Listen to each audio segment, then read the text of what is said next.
अस्सलाम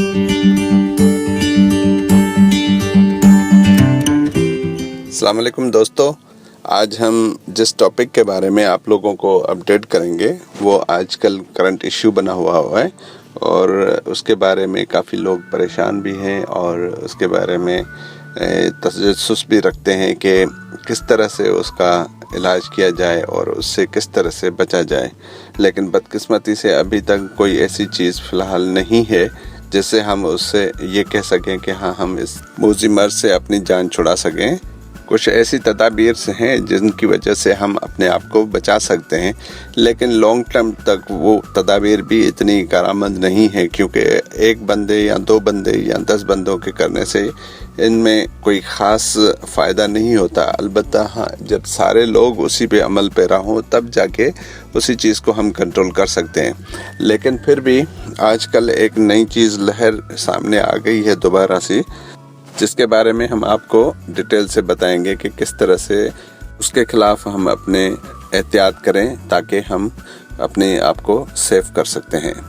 आज का जो हमारा टॉपिक है वो है कोविड-19 और उसके बारे में हम आपको बताएंगे कि कोविड-19 लोगों को मुख्तलिफ़ तरीक़ों से कैसे मुतासिर करता है। तो दोस्तों, चलते हैं हम अपनी वीडियो की तरफ। तो कोरोना वायरस डिजीज़ 2019, जिसे हम कोविड-19 भी कहते हैं, जो एक दूसरे से फैलता है, जो कि एक SARS-CoV-2 नामी वायरस के ज़रिए सांस की नालियों को अटैक करता है। पहला केस चाइना के शहर वुहान में दिसंबर 2019 में ज़ाहिर हुआ। उसके बाद दुनिया भर में एक आलमगीर वबा के तौर पर फैल गया।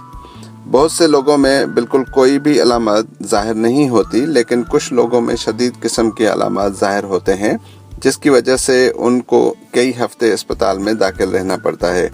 आइए हम आपको बताते हैं कि ये वायरस आपके जिस्म के साथ क्या करता है। कोरोना वायरस मुंह, नाक या आँखों के ज़रिए दाखिल होता है। आमतौर पर यह वायरस नाक, गला और सांस की नाली के सेल्स को जकड़ लेता है, जो कि बाद में उन्हीं सेल्स को एक फैक्ट्री के तौर पर तब्दील कर लेता है, जो वायरस को बढ़ाने और फैलाने में मदद देते हैं। अक्सरत मरीजों में बुखार, खांसी और सांस की तकलीफ पाई जाती है, लेकिन वायरस खून की छोटी नालियों को, जो कि फेफड़ों के साथ जुड़ी हुई होती हैं, उनको भी नुकसान पहुंचा सकता है और जिसकी वजह से उन नालियों में खून भी जम सकता है। अल्वेलाई एक बारीक थैली नुमा एक सॉकेट है जहां से ऑक्सीजन खून में शामिल होता है। अगर उनमें सूजन हो जाए तो वो नमूनिया का बायस बन सकता है। शदीद बीमार मरीजों को ऑक्सीजन की ज़रूरत पड़ती है, क्योंकि फेफड़ों में हवा की जगह पानी भर जाता है।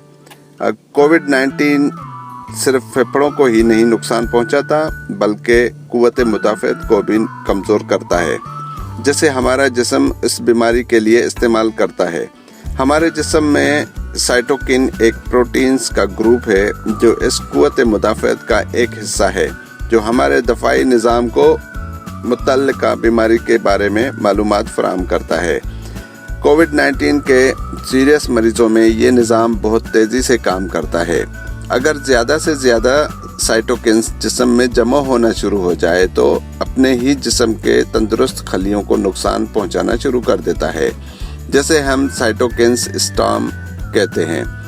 कोविड-19 दिमागी दौरा और कोमा का सबब भी बन सकता है और उसकी वजह से दिमागी प्रॉब्लम भी हो सकते हैं, जिसकी वजह से स्ट्रोक भी हो सकता है। मुदाफ़अती निज़ाम के ओवर रिएक्ट की वजह से खून की नालियों में खून जमना शुरू होता है, जिससे खून का दिमाग तक रसाई मुश्किल हो जाता है, जो कि दिमागी सोजिश, साइकोसिस और डिमेंशिया जैसी अलामात कोविड के सीरियस मरीजों में नज़र आना शुरू हो जाती हैं। औसतन ये बीमारी 14 दिन तक इंसानी जिस्म में रहती है, मगर कुछ मरीजों में ज़्यादा दिन भी पाई जाती है। कुछ मरीजों में सांस की तकलीफ और पोस्ट वायरल थकावट कई माह तक रहती हैं। कोविड-19 के अलामात मुख्तलिफ होते हैं, जो हल्के अलामात से लेकर शदीद किस्म के होते हैं।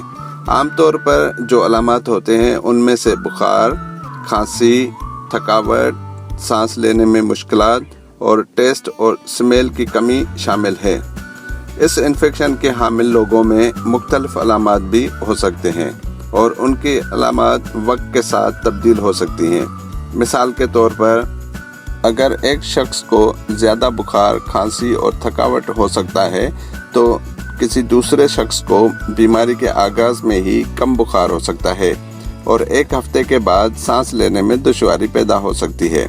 तकरीबन 5 लोगों में एक आदमी वायरस से मुतासिर होता है, लेकिन उनमें बज़ाहिर कोई अलामात ज़ाहिर नहीं होती।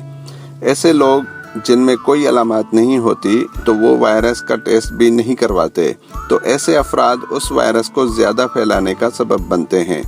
और दूसरे अक़साम के लोग जिनमें अलामात देर से नज़र आते हैं या फिर मामूली से अलामात होते हैं, वो भी इस वायरस को बढ़ावा देने में मददगार साबित होते हैं। बहुत से लोग जिनमें शदीद किस्म के अलामात ज़ाहिर होते हैं, उनमें से अक्सरियत उम्र रसीदा लोगों की होती है या फिर वो लोग जिनमें पहले से ही कोई पुरानी बीमारी होती है, जैसा कि शुगर के मरीज़ हों या कैंसर के हों या इम्यूनिटी कंप्रोमाइज़ मरीज़ हों। हर एक पर लाज़िम मलज़ूम है कि वो सेहत के उसूलों के मुताबिक एहतियाती तदाबीर पर अमल पेरा हों। दोस्तों, आजकल इंग्लैंड में कोरोना वायरस की नई किस्म बहुत तेज़ी से उभर कर सामने आई है। उस नई किस्म को N501Y के तौर पर जाना जाता है और इस नई स्ट्रेन का नाम VUI 2020-12/01 का नाम दिया गया है। मुहक्किकीन का कहना है कि इस वायरस की स्पाइस प्रोटीन की म्यूटेशन की वजह से इसमें तब्दीली रोनमा हुई है। ये तब्दीली वायरस के उस हिस्से में देखी गई है जो सबसे ज़्यादा इंसानी जिस्म के सेल को इन्फेक्ट करता है। नई म्यूटेशन वायरस के प्रोटीन के एबिलिटी को बहुत ज़्यादा बढ़ा चुकी है, जिसकी वजह से वायरस बहुत तेज़ी से हमारे जिस्म में दाखिल हो जाता है। साइंसदानों के मुताबिक नई म्यूटेशन पुराने वायरस के मुकाबले में 70% ज़्यादा तेज़ी से फैलाती है। मिसाल के तौर पर लंदन में मिड नवंबर तक 28% केसेस नई म्यूटेशन के तहत सामने आए, लेकिन मिड दिसंबर तक उनकी तादाद में 60% से भी ज़्यादा इजाफा हुआ। फ्लू वायरस हर साल अपनी शक्ल तब्दील करता है। कोविड-19 की नई किस्म दूसरे ममालिक में भी देखी गई है, जैसा कि स्पेन और डेनमार्क। साइंसदानों का कहना है कि इस वायरस की म्यूटेशन के असरात को मुकम्मल तौर पर समझने के लिए थोड़ा सा वक्त और कोशिश दरकार है। तो दोस्तों, इन चीज़ों को मद्देनज़र रखते हुए साइंसदानों की रिसर्च के हिसाब से अभी जो वैक्सीन्स निकली है कोरोना वायरस के लिए, तो वो भी यही कहा जा रहा है कि शायद वो वैक्सीन उसी स्ट्रेन्स के लिए काबिल कबूल है जो पुराना कोविड-19 था। अब जो नई लहर आई है उसके लिए जो वैक्सीन है वो भी हो सकता है उस पर इफ़ेक्ट करे या हो सकता है उस पर असर ना करे। तो अभी कोई वाज़े पोजीशन या वाज़े क्लियर एक पिक्चर सामने नहीं आ पा रही कि हम इस कोरोना वायरस से कैसे अपनी जान छुड़ा सकते हैं। तो जो डॉक्टर्स या साइंसदान आपको तजवीज़ दे रहे हैं कि आप एहतियाती तदाबीर करें, जब तक कोई हल इसका निकल आए तब तक कुछ तकलीफ़ उठानी पड़ती है इंसानों को, लेकिन वो आप लोगों के फ़ायदे के लिए और भले के लिए। तो आप उम्मीद करता हूँ कि साइंसदानों या डॉक्टर्स के हिदायत के मुताबिक आप अपनी लाइफ को आगे लेके चलेंगे ताकि आने वाले वक्त में हम इस मूजी मर्ज़ का कोई ना कोई हल निकाल सकें। तो दोस्तों, उम्मीद करता हूँ आपको मेरा ये वीडियो पसंद आया होगा, और अगर पसंद आया है तो इस वीडियो को लाइक करें और शेयर करें और बहुत सारे लोगों तक पहुँचाएँ ताकि लोग इस वीडियो को देख के इससे फ़ायदा उठा सकें और अपनी लाइफ को बेहतर से बेहतर बना सकें और इस मूजी मर्ज़ से अपने आप को बचा सकें। आप अपना और अपनी फैमिली का बहुत सारा ख्याल रखें। अल्लाह हाफ़िज़।